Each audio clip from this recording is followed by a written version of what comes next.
Prime Minister Narendra Modi in his speech affirmed that India will not tolerate any kind of nuclear blackmail amid India-Pakistan tensions, emphasizing India's strong stance on terrorism. The Prime Minister said that India will give a befitting reply to any terror attack on it. And well, for more details, our Assistant Editor for Foreign Affairs, Siddhant Sibal, is now joining us on the broadcast. Siddhant, a big message out there from the Indian Prime Minister that Operation Sindoor is India's policy against terrorism. Tell us more on that.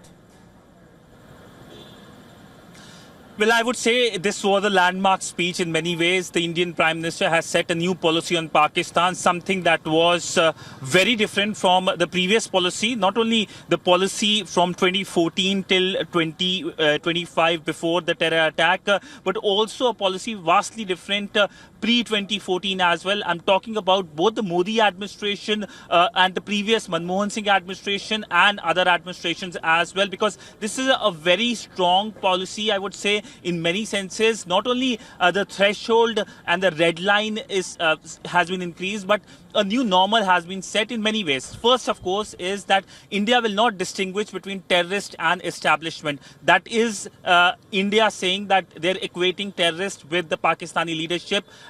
And the Indian Prime Minister gave examples as well, saying that how there were Pakistani military personnel present at the state funeral of terrorists killed in Operation Sindoor by the Indian side. The second, of course, is that there should not be any nuclear blackmail. We saw the Pakistani side twice trying to do that. First, the Pakistani ambassador to Russia made those remarks saying that we have the nuclear capabilities. Then we saw the Pakistani defense minister and the leadership were talking about it on 10th of May in the morning, when, of course, India was able to decimate the Pakistani infrastructure, the air bases and other infrastructure. And the third, of course, is that blood and water will not flow together. Now, that basically means that the Indus Water Treaty is dead now.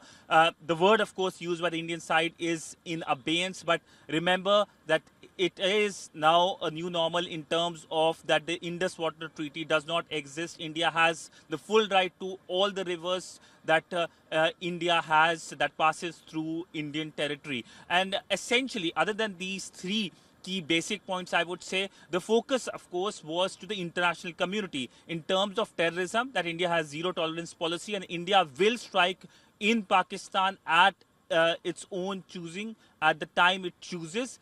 And the second, of course, is made in India defense equipments. Now, the Indian military earlier today in the morning, we saw in the briefing, actually at the 2:30 p.m. briefing, we saw how the Indian military came out with the pictures of Akash and others defense equipments, many of them made in India. And that message is not just for the public here. It is a message for the global defense community, for India's future buyers. India has given BrahMos to Philippines. It is in talks with many countries for BrahMos missile.